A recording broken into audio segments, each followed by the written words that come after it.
कि ये भी संसार है, जिसको भगवान शिव ने कहा स्वाधिकारानुरूपतः, सब इसी पर। और हम खुलकर कहें तो ये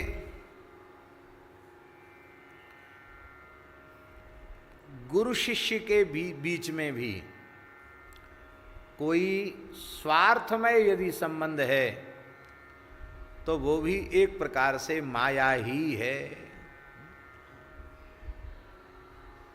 फिर से सुन लें, हमारी सबसे बड़ी मूढ़ता यही है कि हम अपने को गुरु मानते हैं, किसी को चेला मानते हैं। चेला मानेंगे तो उनके दोष देखना पड़ेंगे, उनकी कमी बतानी पड़ेगी, उनके सुधार का ठेका लेना पड़ेगा। अपना ठेका तो है नहीं, दूसरे का ठेका लिए बैठे। ये भी संसार है।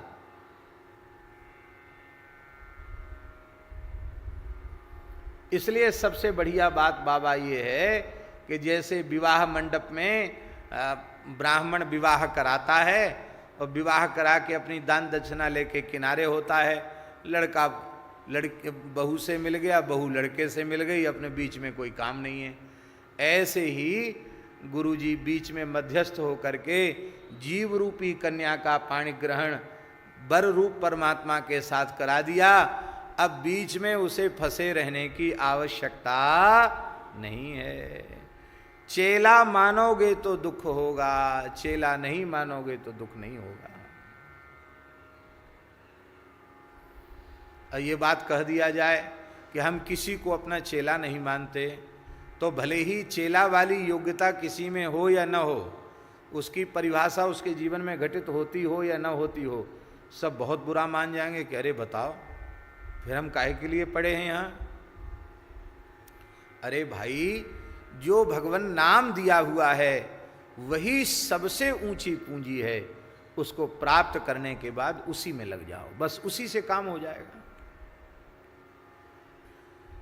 तो संत सद्गुरु का संग करके दृष्ट और आनुश्रविक समस्त प्रकार के भोगों से मन की वृत्ति हटा ले।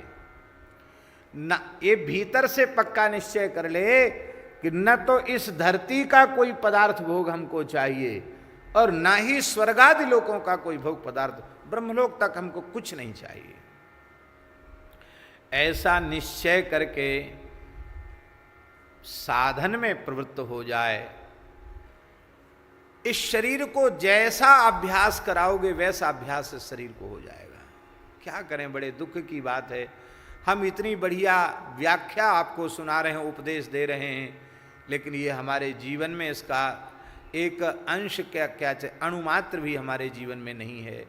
लेकिन सच्ची बात यह है कि साधन में अपने शरीर को कस देना चाहिए।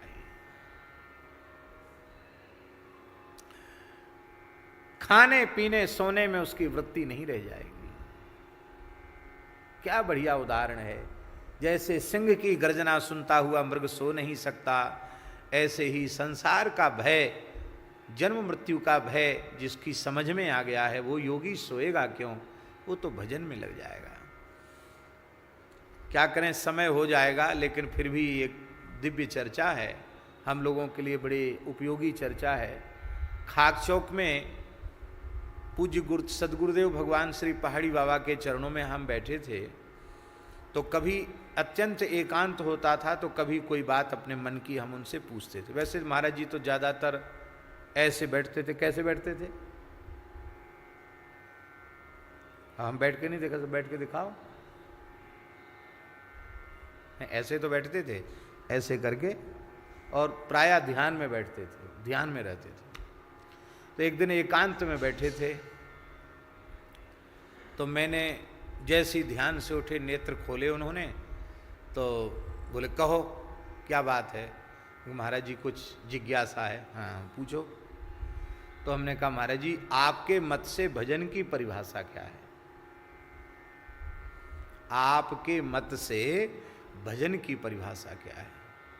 तो महाराज जी ने उत्तर क्या दिया? महाराज जी बोले अरे हम कोई पढ़े लिखे पंडित हैं जो तुम्हारे जैसे पढ़े लिखे को हम उत्तर दें? हम कोई पढ़े लिखे पंडित नहीं हैं। हम तो बचपन में साधु बन गए। पहले गुरु महाराज ने गैया के गोबर डालने में लगा दिया, गौ सेवा में। पहले कुछ दिन गौ सेवा की, फिर बर्तन मांजे, झाड़ू बुहारू लगाई, फिर रसोईया बन गए तो कुछ दिन रसोई बनाई। बाद में गुरु महाराज ने पूजा में भेज दिया तो मंदिर में पूजा किए, और कुछ महात्माओं ने बता दिया तो बस हम कुछ ध्यान धारणा कर लेते। हम पढ़े लिखे नहीं हैं। महाराज बोले हम तो बंड हैं, क्या बताएंगे तुमको भजन की परिभाषा। मैंने कहा नहीं महाराज जी, पढ़ाई लिखाई वाली बात दास नहीं पूछ रहा है, आप अपने अनुभव से भजन की क्या परिभाषा स्वीकार करते हैं वही इस दास को बता। कहते हम तो यही समझते हैं मृत्यु रूपी सिंह गर्जना कर रहा है, ऐसा अनुभव में आ जाए तो भजन बनने लग जाएगा। मौत भूल जाती है तो भजन भूल जाता है। इसलिए सदा अपनी मृत्यु की स्मृति बना करके रखना, यही मेरे मत से भजन